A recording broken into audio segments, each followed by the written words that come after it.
how can we burn more abdominal fat while sleeping? As humans, we spend about 1/3 of our time sleeping. Therefore, the amount of fat burned while resting is actually much greater than what you might be burning now. The human body metabolizes a significant amount of energy, such as fat, to maintain basic life functions, and abdominal fat is precisely the area where the body stores the most fat. Given this, how can we enhance fat burning during sleep? In today's video, I will provide several scientifically validated methods. Although the increase may not be substantial, they can speed up metabolism and fat burning to help you accelerate fat loss during sleep. One of the simplest methods is to drink a casein protein shake 30 minutes before bedtime. This is not a promotional message. Research shows that casein can be directly absorbed during sleep, and the process of digesting it positively impacts your resting metabolic rate, extending even into the night and the next morning.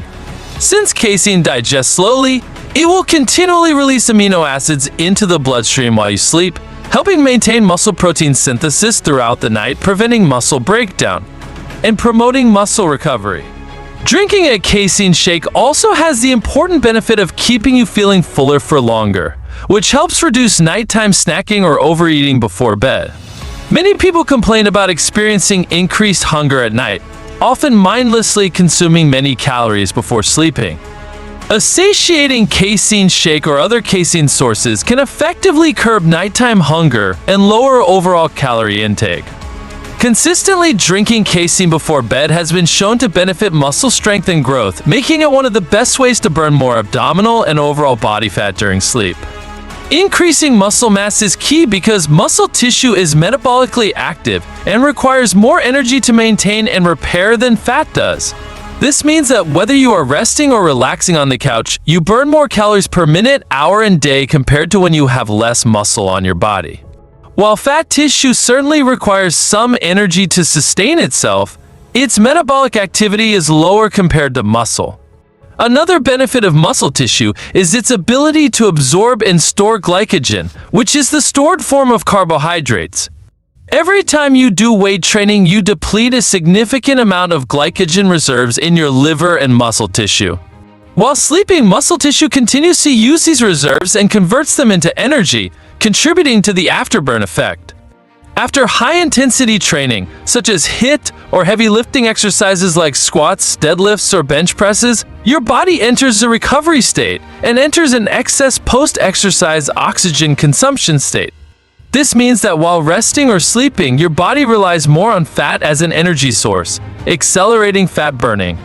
Additionally, strength training has the added benefit of improving insulin sensitivity, helping the body better control blood sugar levels and having a positive impact on your metabolism. Secondly, drink more water throughout the day. Even mild dehydration can significantly slow down your metabolism because metabolism requires water, and its absence disrupts these functions. Dehydration affects digestion, nutrient absorption, and the transportation of essential compounds within the body, all of which require water. Even mild dehydration can lead to hormonal imbalances that affect appetite and metabolism. Remember, when you feel thirsty, your body is already dehydrated. Thirst is a signal from your body indicating a lack of water, so don't wait until you are thirsty to drink water. Moreover, maintain good sleep quality, as high-quality sleep is crucial for overall health and metabolic function. Insufficient sleep can lead to hormonal changes that negatively affect metabolism. For example, it can cause an increase in hormone levels that stimulate appetite and decrease leptin levels. Leptin is a signal for satiety. These hormonal changes can lead to increased food intake and fat accumulation, particularly because sleep deprivation also reduces the body's efficiency in using insulin to regulate blood sugar. This may explain why studies show that people who sleep less than 7 hours a night are more likely to gain weight. Research also indicates that insufficient sleep lowers testosterone levels and raises estrogen levels, while increasing cortisol levels can make it easier for fat to be stored and harder to burn. Higher testosterone levels make it easier to burn fat, build muscle, and maintain low body fat. Clearly, lack of sleep can leave you feeling more tired the next day, even from activities unrelated to exercise. So aim to sleep for at least 7 to 9 hours each night. Finally, controlling your diet is key to accelerating fat burning during sleep. Avoid excessive intake of high sugar and high fat foods. Instead, choose high fiber, low sugar, and low fat foods that help you feel full, control appetite, and reduce nighttime snacking and overeating. Additionally, avoid eating too much food before bed, especially high fat and high sugar foods, as this can lead to digestive issues and decreased sleep quality. How to make the rear deltoid more developed and fuller. The deltoid is one of the most important muscles in showing a good physique. Unfortunately, for many people, the rear deltoid is generally weaker and is often overlooked in training plans, receiving far less training than the anterior and medial deltoids. This results in an unbalanced appearance, with the anterior deltoid being noticeably larger than the rear deltoid. So, how can you improve this? First, you need to focus on improving the so-called mind-muscle connection with the target muscle, which is especially important for effectively training the rear deltoid. During training, you may find that other muscles, such as the back, trapezius, and arm muscles, easily compensate too much during exercises designed for the rear deltoid, leaving you with little to no feeling in your rear deltoid. This is a sign of a weak ability to recruit the target muscle. When working out, consciously focus on contracting the specific muscle. By focusing on using the rear deltoid, you can build a stronger neural connection between your brain and the target muscle. This is a skill that can be trained and improved over time, and doing so enhances the effectiveness of your workout, ensuring you're training the muscle fibers you want while reducing reliance on surrounding muscle groups.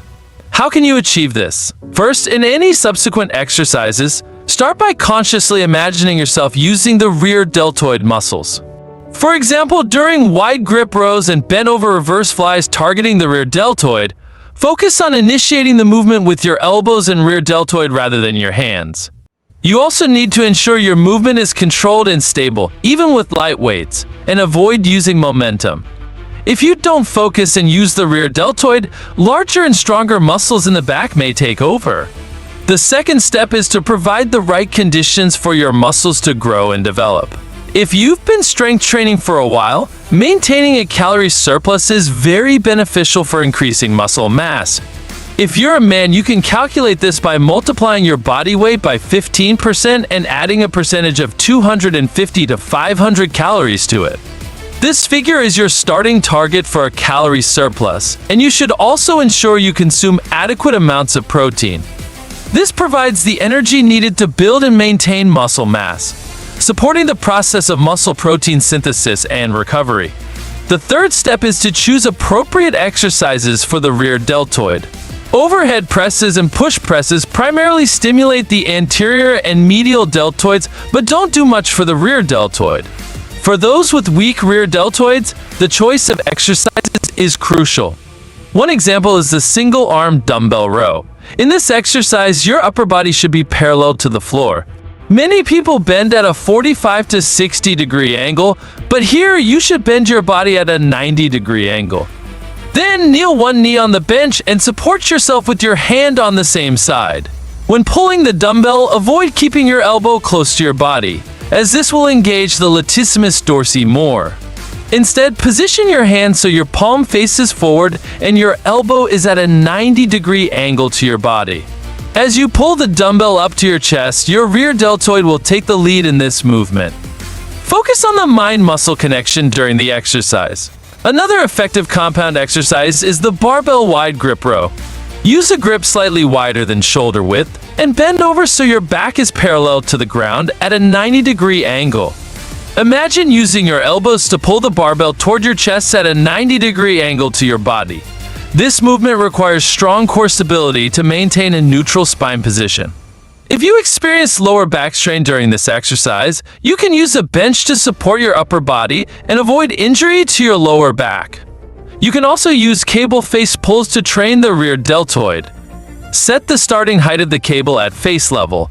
Grab the rope with both hands using a neutral grip and imagine using your elbows to pull the rope toward your face. Keep your elbows flared out at a 90-degree angle to your body, focusing on pulling with your elbows rather than your hands. Another excellent exercise is the bent-over dumbbell reverse fly. Stand with your feet shoulder-width apart, knees slightly bent, and push your hips back until your back is nearly parallel to the ground. With your shoulder blades fixed and shoulders depressed, lift the dumbbells to your sides, keeping your elbows slightly bent. Focus on the connection between your elbows and the rear deltoid rather than your hands. You can also do the same exercise on an incline bench set at a 45-degree angle. Doing this on a bench reduces lower back strain and momentum in the movement. You can also perform rear deltoid exercises on a cable machine. First, set the pulley to shoulder height, then grab the handles cross-handed, step back, engage your core, and perform a reverse fly motion with your elbows. The difference between this and the dumbbell fly is that the cable maintains constant tension throughout the movement, so combining these two exercises is highly recommended.